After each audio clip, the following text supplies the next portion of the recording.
you're very welcome. My name is Claire McBride. We really appreciate your time and attendance today. We know how busy everyone's schedules are. So the Collaborative Talent Development Community of Practice is really about bringing the voice of enterprise to our and professional services colleagues. But we're also delighted to see the repeated participation of our enterprise partners in the COP, and a particularly exciting schedule that we have for you today. So just in terms of a few opening points, again, my name is Claire McBride, I'm head of the Enterprise Academy, and just by way of illustration, what do we do with the Enterprise Academy? Many of you are familiar, but just to re-emphasize that. We're a sector-facing team of academics and domain experts offering partnership resources to facilitate the co-development of interdisciplinary accredited talent development programs. That's quite the mouthful, but essentially partnering to co-develop and co-design programs with our enterprise in pillars to that. One is that co-design that I've just mentioned. Another one, and it's a really important one, is what we call collaborative provision, where we actually accredit and quality assure programs that are designed for industry by industry, and that's a growing line of business for us. And then last but not least, our focus on enterprise faculty, which is really bridging our partners with our on-campus learners, really to future-proof our graduates and ensure that connection between employers and the talent pipeline. So just a sample of some of our partners there from some of the skill nets, and we're very happy to be bringing on board new partners on a month-by-month basis now. So just a quick illustration of, I suppose, how we support navigation of a rather complex ecosystem. So on the left, we've represented TU Dublin. We have 5 faculties, we have 24 schools within those faculties, and we have 3 campuses. And then we have significant support from our professional services colleagues. And increasingly, when we talk to enterprise partners about what they find challenging in working with enterprise, the response is we just need a single point of contact to help us navigate a very complex system. And that's what we do at the Enterprise Academy. So here again, you'll see some of our clients on the right-hand side. You'll see some of our very valuable channel partners who in fact bring us their representative bodies, and they effectively collate and mediate the needs of groups of enterprises. And we also work very effectively with them. So with that, I'm going to hand over to my colleague, Brian Murphy, to introduce our speaker today, Robert McGilliff-Aldrich. We've had the privilege, some of us, of attending some of the events, the excellent events organized by Robert in the past, and look forward to doing that again in the future. But I'll hand over to Brian for today's topic and a little bit of background on Robert. And thank you very much, Robert, for making the time to be here. It's going to be my pleasure to introduce you, but just to say to our audience, the same as always, that Robert has kindly agreed that he will take questions and answers after his remarks. And if you could type your questions into the chat function, we'll try to get through as many of them as possible. Robert McGilliff-Aldrich, he is an entrepreneur, he's a community creator, and very relevant to this community of practice, he's a leading authority on the world of work, talent development and talent retention. Robert has had a very successful career. He led the management buyout of Sigma Recruitment, and he was a leading light in building up that company into one of Europe's leading recruitment companies. He's also a very busy man. We're delighted he can be with us today. He's the founder and CEO of SkillStack.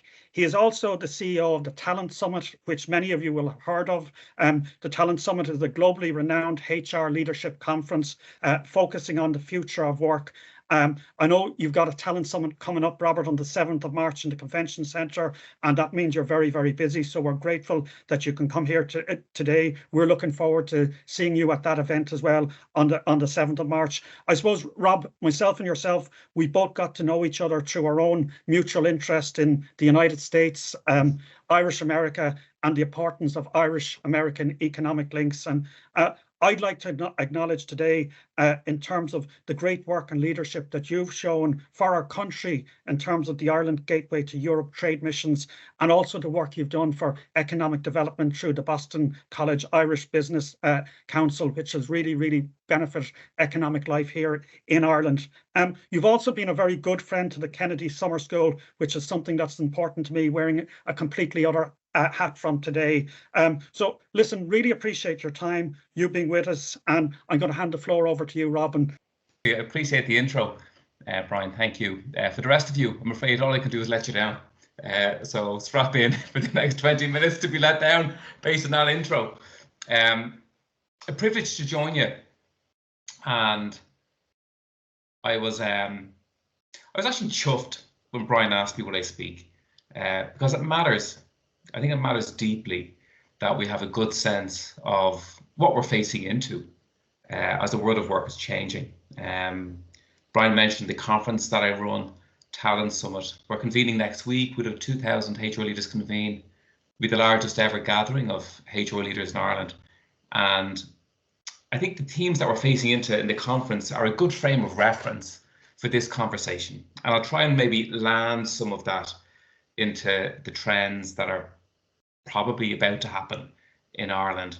And again, I'll only take the easy questions, Brian. So go easy on the questioning, but I'll do my best to deal with them. So Brian, give me a nudge when I'm running out of steam, or if we get into a point where you want to kind of open up to any of the questions that you see come in. Sure. But I'll frame it in the context of talent, technology, and turbulence. So let's start with using the very simple buttons on Teams. So I think about technology. So today is actually an interesting day. So this evening, OpenAI announced their investment in Ireland. And I think it's a significant day. Like, we all know ChatGPT intimately at this point. We have a good sense of its power. I think as I look into the next 12 months, and it's really important when we talk about technology and the changing trends in the workplace, that we give context. Like, if the content to our thinking is king, the context is the kingdom. So if we look into the next 12 months, I think the version of ChatGPT that we have right now is the worst we'll ever see. Is that fair to say? So it's only going to get better. It's only going to improve. It's very, very juvenile in its development. So if we consider its power, its impact today, if we fast forward 12 months, I think that's only going to increase. And I think the big question at the moment that people will ask, a lot of it's scaremongering, quite frankly, is will ChatGPT or will AI take your job? I think the answer to that question is it won't in the next 12 months, possibly because most of you don't have a job. But those who do have a job, it's unlikely to take your job. But I tell you what will take your job, or what will compete against you very, very effectively when you do go for a job. And that's those who know more about AI than you do. So it is a competitive advantage. And when I think about how you cultivate or create that competitive advantage, I don't think we start up here in terms of like how is AI going to transform work. I think we start down here in terms of what's within your span of control. How can you test, use, iterate, and trial the tools that you've access to understand the competitive advantage that it can create. So I think that's a very powerful value proposition that anybody can bring to the workforce in understanding how to use some of the tools that we've access to. So in knowing that, like, what does that mean for skills development?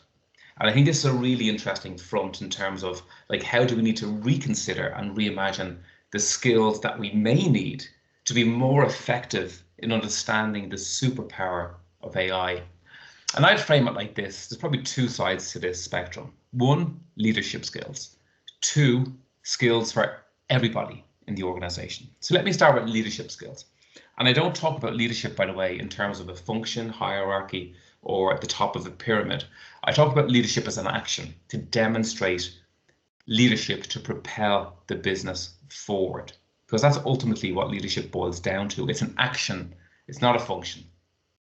So leadership skills. So I think some of the skills we need to cultivate and focus on in light of AI has been one of the causes of turbulence. I think decision making. How do we make informed decisions? How do we make just decisions? And how do we make ethical decisions with the amount of noise that's been thrown our way because of social channels and AI? So how do we distill fact from fiction? How do we separate truth from logic? These are all very different things, and quite often they get muddled up in our mind, and we become blind to the privilege that we have through the information that's been directed towards us. So we get one-sided view quite often, and we don't get a balanced view. So if you think that through in the work context, if you're making decisions, whether it be for a project, whether it be for a customer, for example, I think it's really important to focus on the process of decision making and not the end result, the decision itself. An example of that would be, again, this isn't political, but it's a good example, a referendum. So the referendum to legalise abortion, I don't know if many of you recall that in Ireland. This was one of the toughest, most contentious political impasses that we've seen in the history of the state.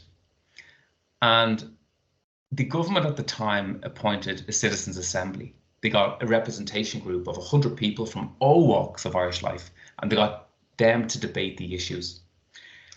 And then they left it with that citizens' assembly to give a recommendation to the government on which way to go when it came to a referendum.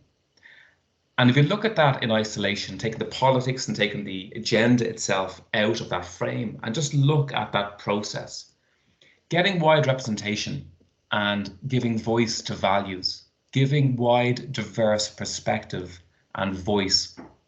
People who disagreed with the decision respected the decision, and they respected the decision because of the process through which the decision was made. So if we are looking for just decisions in terms of the use of AI from an ethics perspective, from a labor disruption perspective, any decisions that we make with the use of AI in work, I think we need to make sure that we double down the process. We involve all stakeholders, get a broad perspective of views, and therefore it will make our decisions more robust and more acceptable to those it's likely to impact. Do you follow what I'm saying here? So I think the skill of decision making is a critical skill for the workplace in light of AI. Another one is critical thinking. Exactly what I said earlier on, the difference between truth, logic, fact, fiction. How do we think differently to really cut through the noise and cut through the information to make sound decisions? And sometimes when I think about decisions and judgment in the workplace, I'm reminded of a story. The story is from a guy called Brian Halligan. So Brian Murphy mentioned us being in Boston. He's the founder and CEO of HubSpot. Many of you may know. And I interviewed Brian in Boston a number of years back, and I asked him what the difference was between his Dub spotters and his HubSpotters in Boston. And he told me that they were very similar, that they were guided by very similar values. And I asked him, what does that mean? He said, look, using good judgment is one of our core values. And he described this to me in a really clear sense that has stuck with me ever since. And he said, when we ask people to make a decision, we ask them to be guided by principles, because it's a very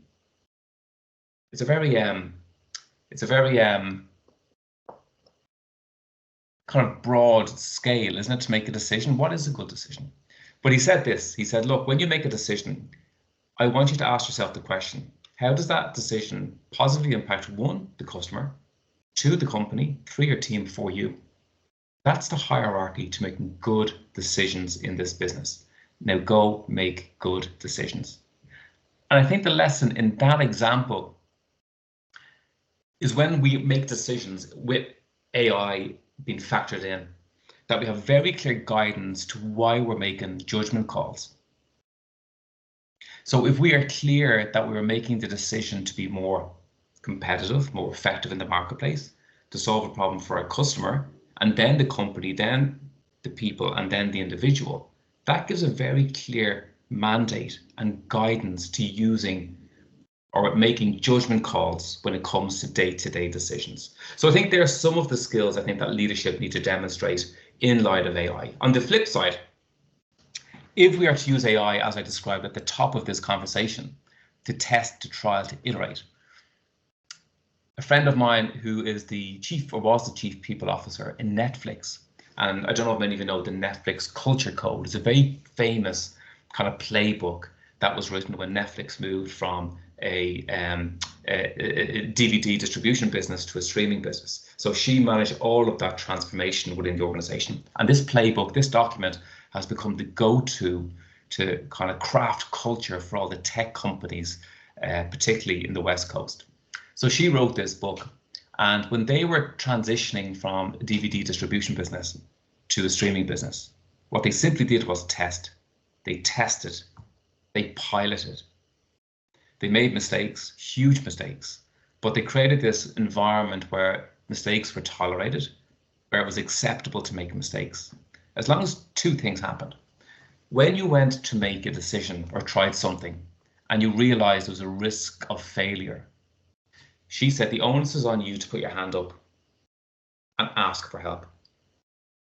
On the flip side of that, she said, if you saw somebody in your team making a decision and you felt they were about to fail, I'll hold you accountable because I want you to extend a hand to support them.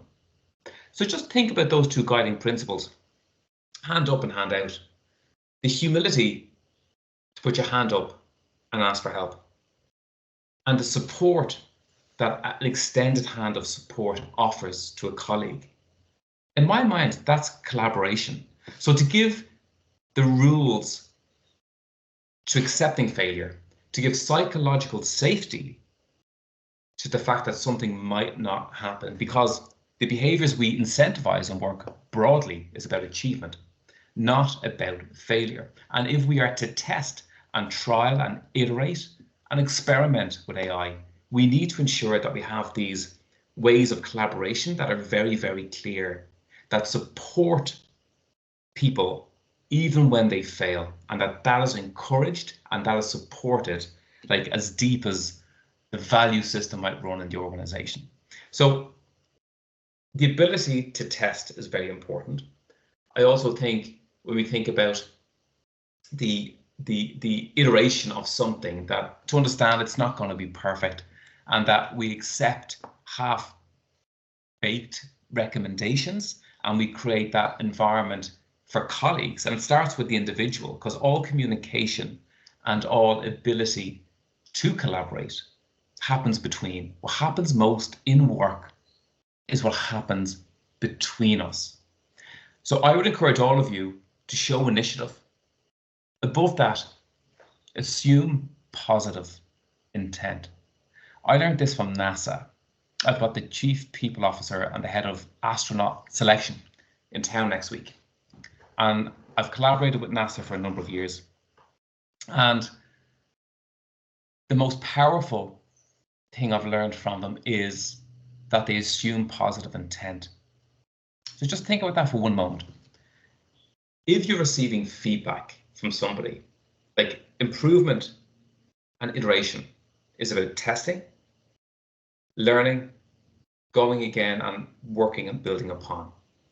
So as an individual in the organization, it's critical to assume positive intent. If you can separate the feedback from the individual and play the ball, not the player, that creates an environment to take feedback as intended, to assume its intention is positive, and to learn from that and to build upon that.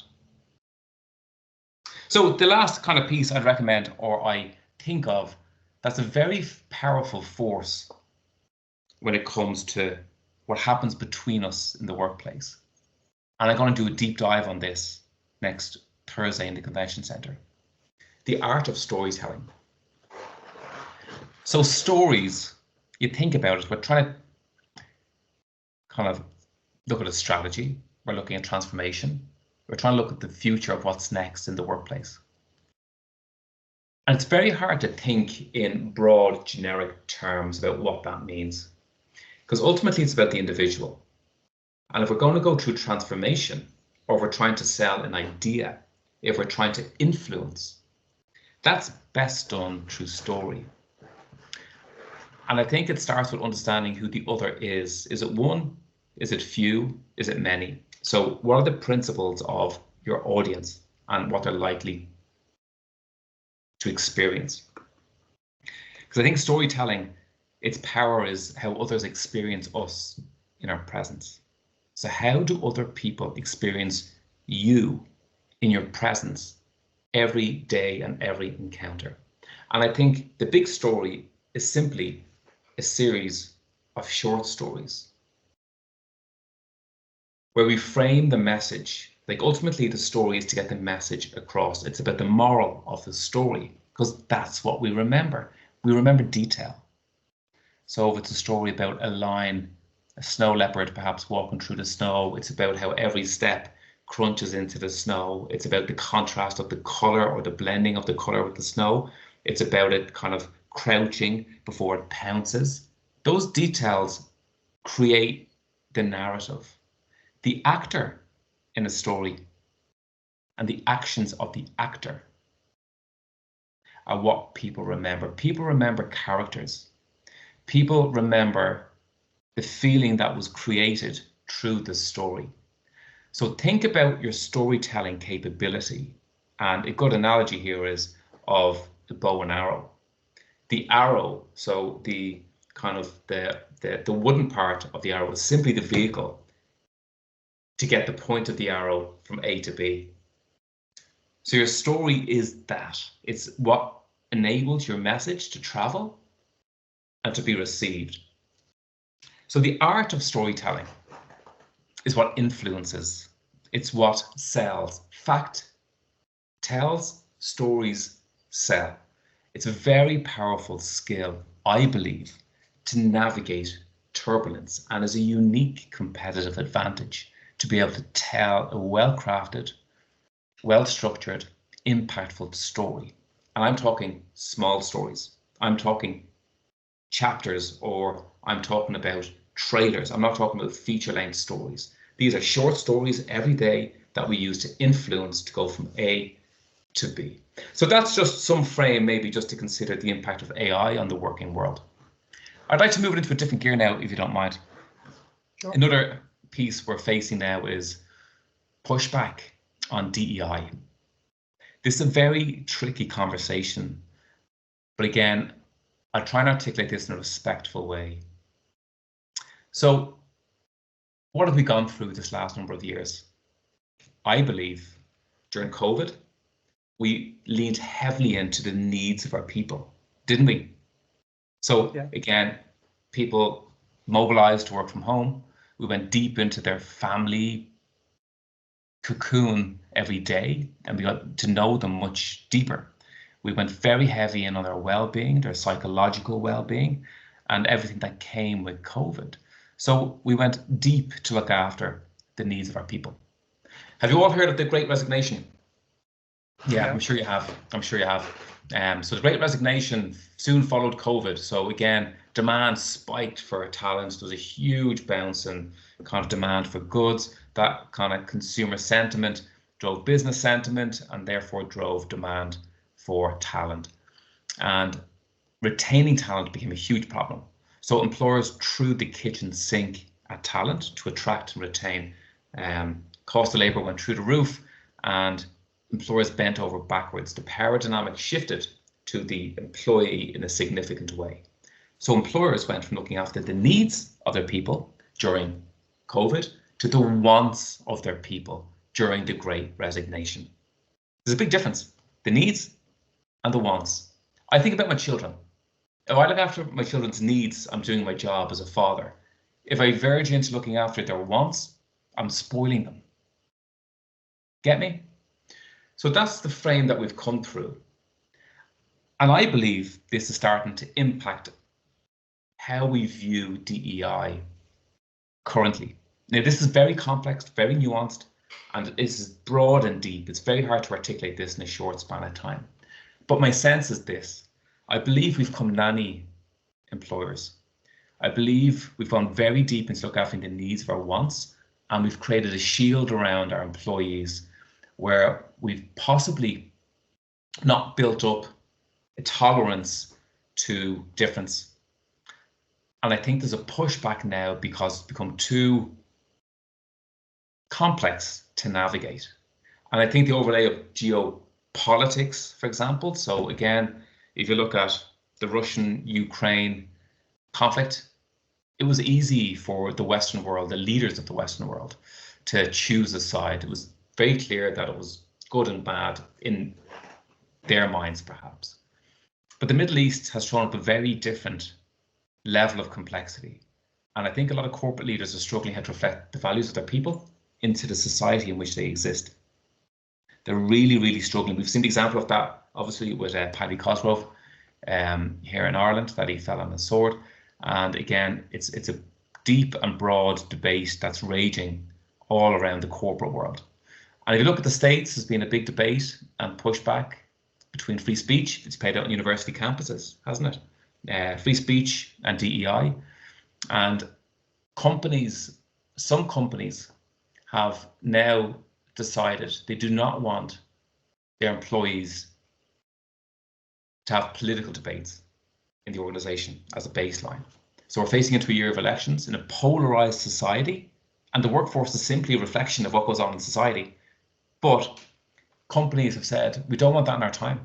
We don't want you to speak about politics and any kind of, is there any become like a diversity Olympics in some companies? And some people would argue that if you stand for everything, do you in fact stand for nothing?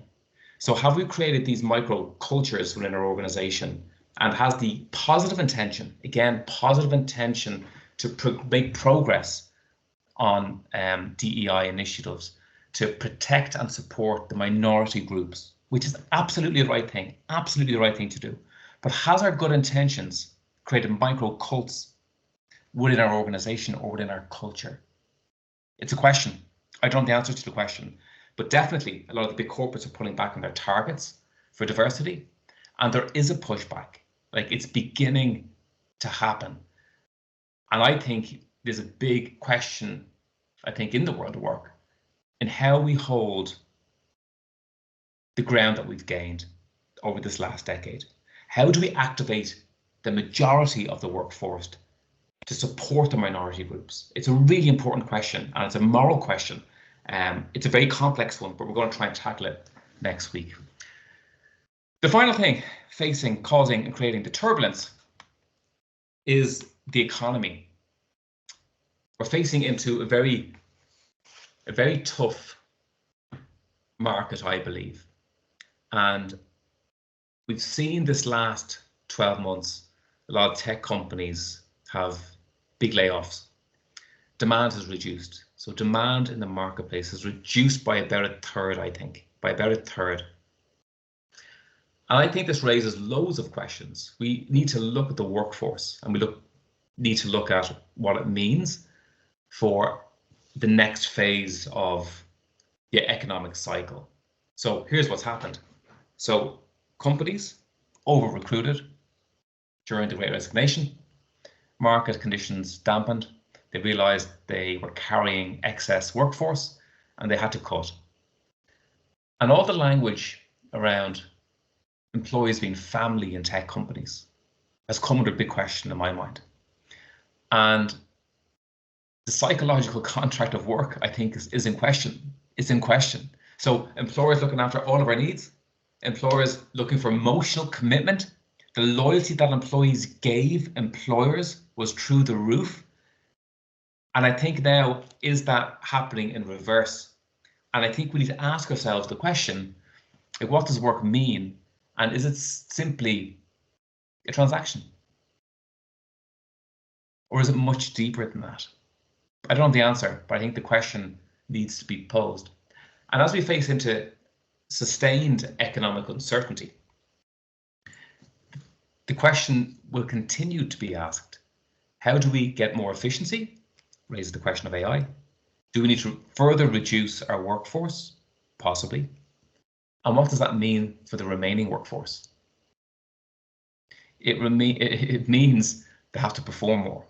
So the question of performance, the question and the tension and the tug of war between well-being and well-doing is only going to become a bigger question in my mind over the next 12 months.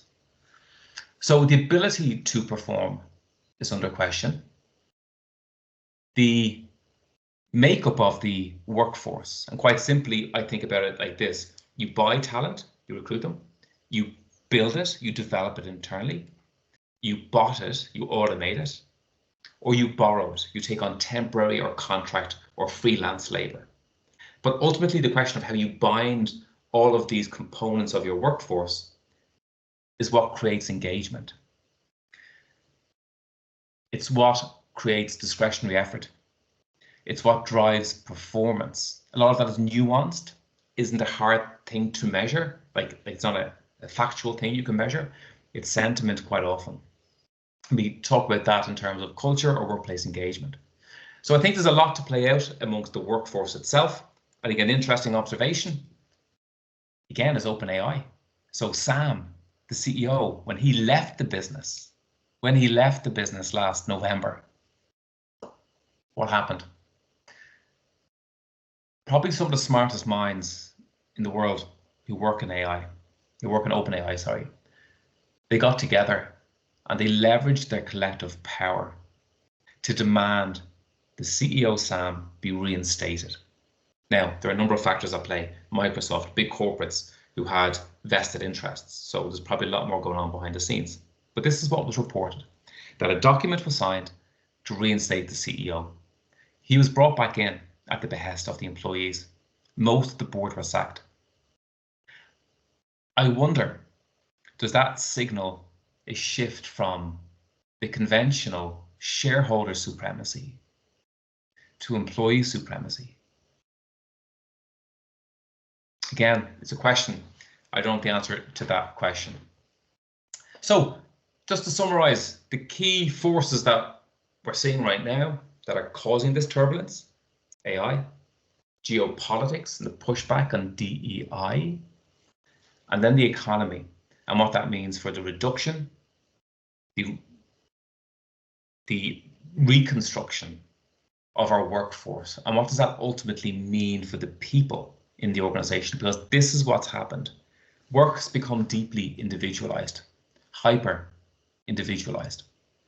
Me working here in my home office, I see this as being my working world right now. Now, I do work with other people, I collaborate with other people, but ultimately this has become my working world. And what does that mean? If competitive advantage in the workplace is truly about the moments that happen between us, if they are the moments that matter most, if that's the heart and what collaboration is, hand up, hand out. If that's what leadership is, how others experience us in our presence. I think this stage of the war for talent will be won and lost within the skills. The last story I leave with you is Salesforce. Big debate around workplace. I think about the workplace very simply. We've got workforce, we've got workplace, and we've work practices that bind the two. Workplace, workforce, work practice. The debate around return to office, I think, was well captured a couple of months ago. Mark Benioff, CEO of Salesforce, he had an all hands in the company. He said to the staff that he seriously questioned their ability to perform. He measured it. He looked at the sales organization. 96% of the sales were done by 52% of the sales organization. He dug deeper. Those who weren't performing had joined the business the previous 2 years, and the majority of whom were working from home. He questioned whether they had the ability to sell. So he looked further, and he looked at the KPIs and the measurements underneath the surface. What he found was that the KPIs and the metrics were actually very similar for those in office versus those who are working remote. But what he found was their ability to convert, to close deals, to build relationships were not evident, and therefore the deals were not closing for the remote workforce, but they were for the people who were in office. So he questioned whether they had built up that muscle memory, if they built up that muscle tissue and that know-how. Were they disadvantaged through not learning from others, through not being in the office? Did they have the relationship building skills? Could they listen with all their senses? Could they listen to understand? He questioned their soft skills. They, on the other hand, they pointed a finger right back at him. They said, Mark, your leadership style is antiquated. It's not fit for this distributed world. So your leadership style needs to change.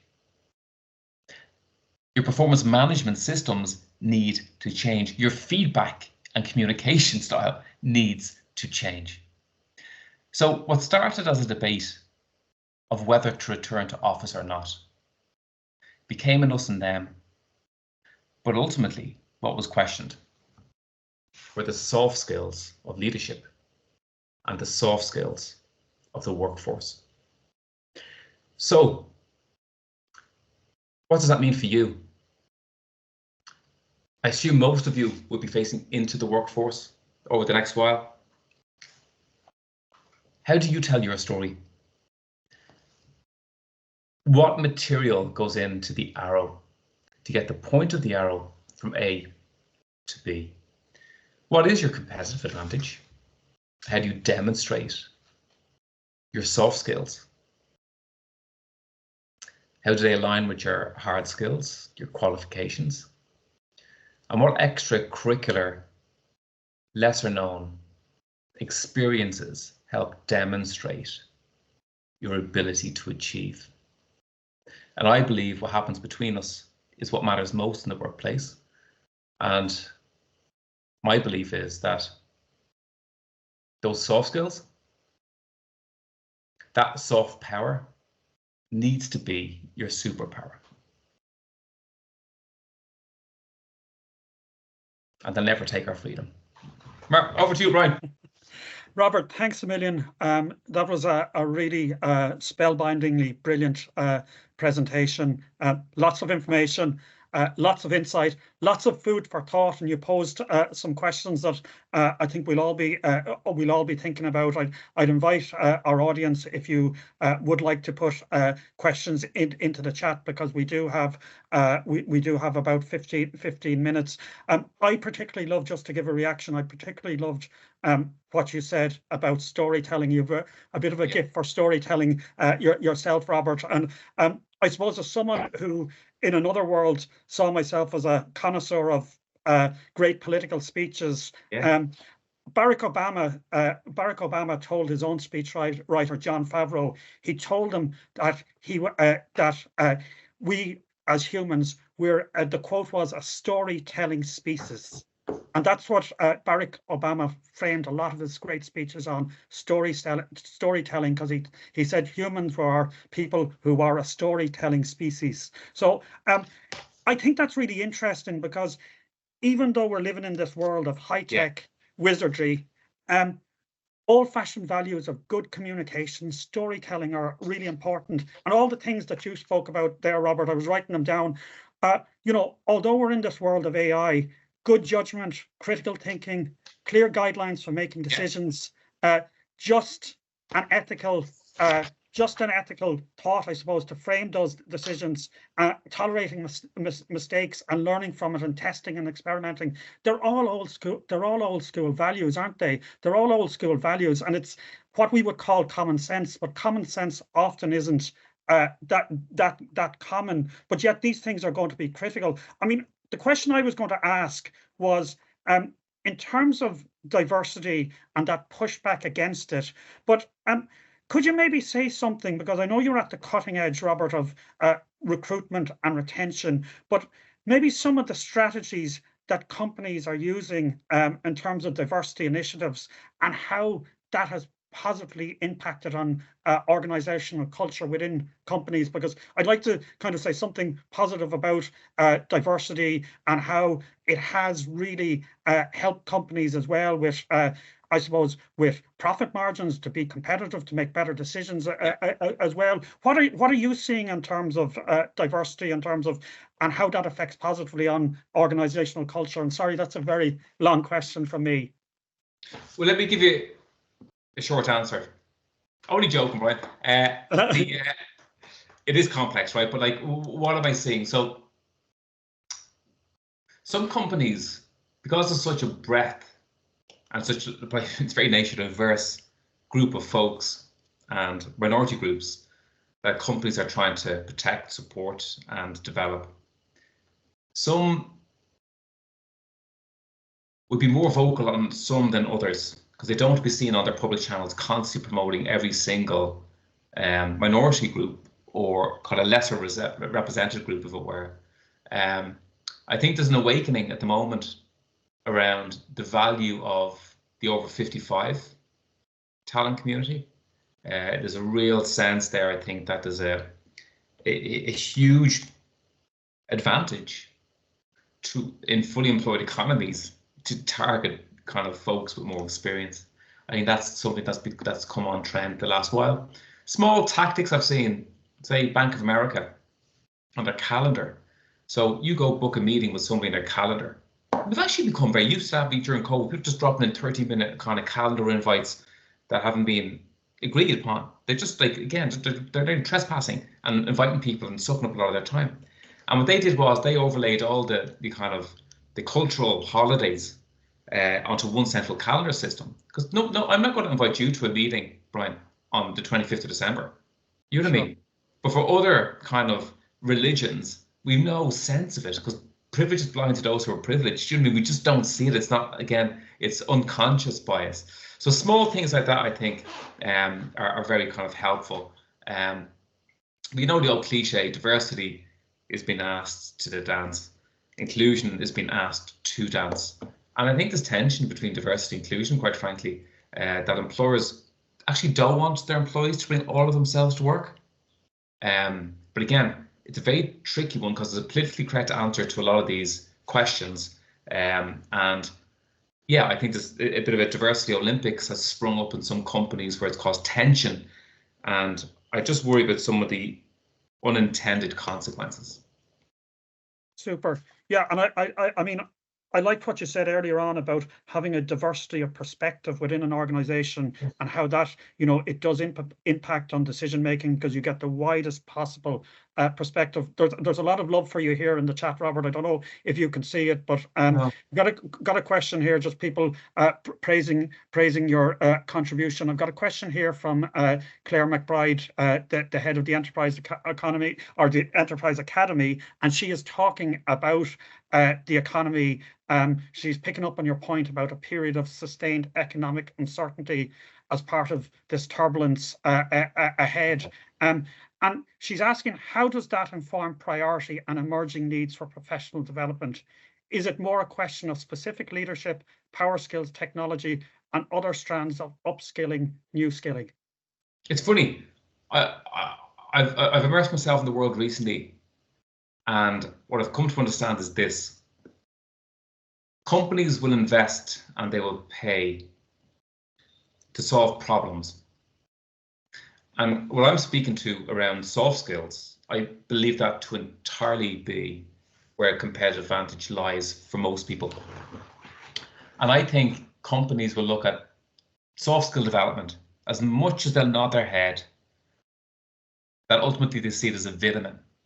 It improves your health over time and you reap the benefits in the future. But what do they pay for? People pay for painkillers, not vitamins.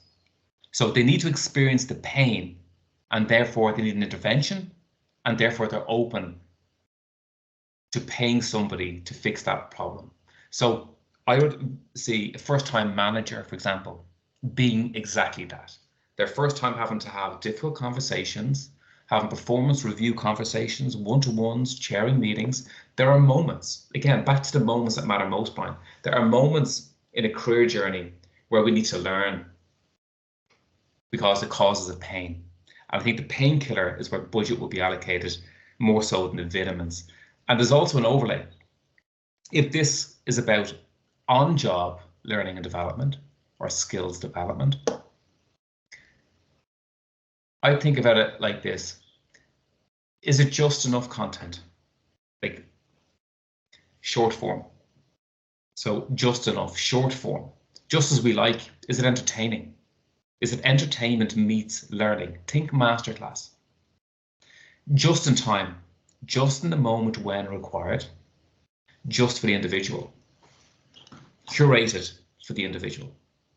So that just approach, I think, summarizes the trend from the learner's perspective, but also makes a ton of sense from an investment perspective.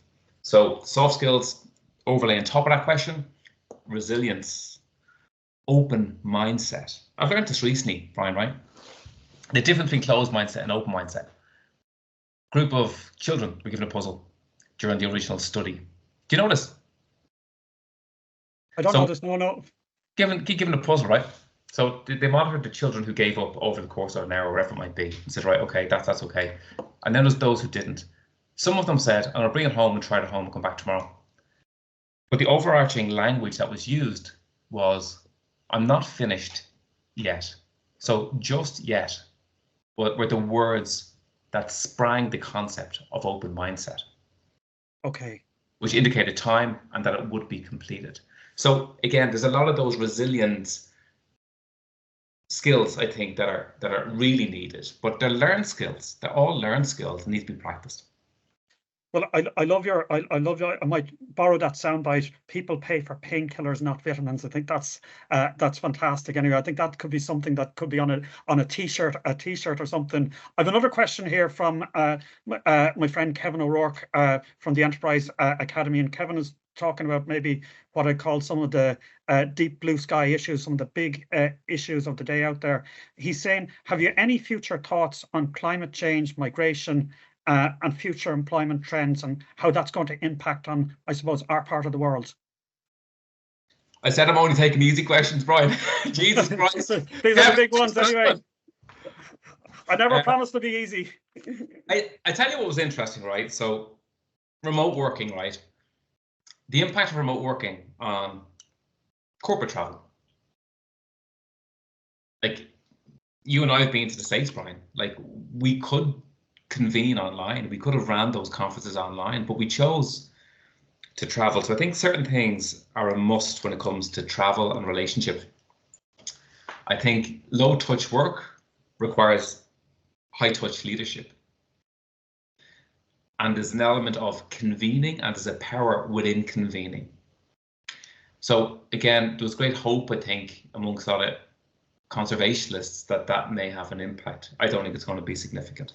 I think the other impact on immigration was that the talent found the opportunity for the last century, where all of a sudden the opportunity could find the talent wherever they may be. And its impact on urban development, on immigration, on distribution of wealth, all of those big topics became, again, they were bandied around at that time. Is it okay to say, I'm not sure, or I don't know on some of them? But people don't often say that, do they? You know what I mean? So I just stock answer. But they're just some initial thoughts.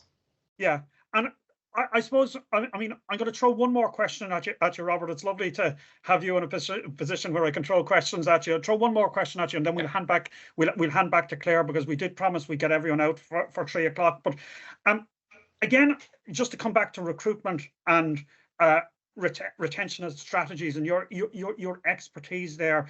I mean, they are still evolving as we negotiate this remote and hybrid working models. And I suppose, you know, you talked about AI. It's going to get better. It's going to get better, and technology is going to get better. I suppose, what role will technology play in this in the evolution of remote and hybrid working models? I mean, we're going to be in a situation where you're in your office, I'm in your office. There's no going back to the office 5 days a week. Or do you think there's going to be eventually a pushback on that, or where do you think we might be in a couple of years' time? Yeah, I think there's loads of concepts starting to evolve, like chrono working. So that's choosing your hours irrespective of place. So it's about patterns of work, not place of work. I think that even the acronyms, like, again, like, the language has changed. I think we will move more back to office more. So it's like going to a party. So when you go to parties, oftentimes you think, I'm not really in the humor. So my advice would be use that approach, because quite often when you go to the party, you enjoy it. You know what I mean? And that those moments between us, they happen. The decisions that happen after the meeting are really important decisions. So I think there's an importance to be in office. But all this WFH, work from home, WFO, work from office. Simply WFW, like work from work. You know what I mean? Like whatever's efficient. But just know that there may be a benefit to being in a place. Like, culture is created in an environment, and if it's not created in an environment, that simply becomes like a philosophy, you know. And if you can work full-time from home, if you're in a high-cost country, that could be dislocated and that could be sent to a low-cost country equally. So again, there's a lot of moving parts to your question, Brian.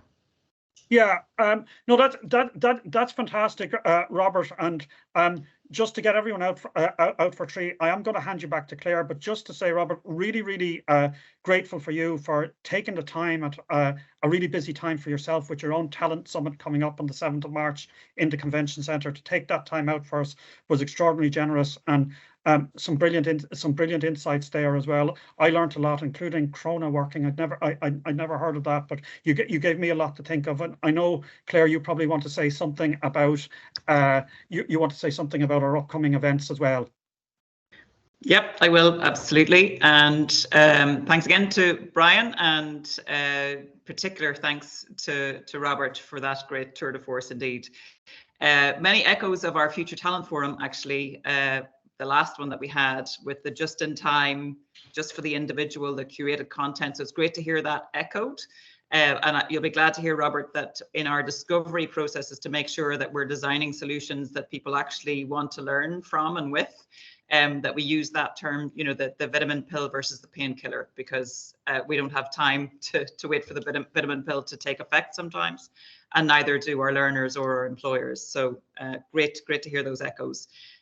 So really just to close off by welcoming, well, actually issuing a welcome to you all to come to our Future Talent Forum on Tuesday, the 26th of March. So we won't have a community of practice online this time. So back to, I think I was very struck by what Robert said at the outset about us being human and that need for human connection, even in the world of AI. And, you know, throughout much of your narrative here, including, you know, beware of the outsourcing if we're outsourcing ourselves from the workplace sometimes.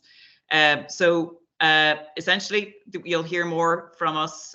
Keep an eye on TU Dublin Enterprise Academy. Make sure to follow us if you haven't already. That's the best way to keep up to date with what's happening. And just sincere thanks again to Robert, to Brian, and indeed to Mary, who makes a lot of these COPs work as smoothly as they do, and indeed the Future Talent for as well. So thanks a lot, everyone, and we'll see you hopefully in March. Bye for now. Thanks a lot. Bye. Bye.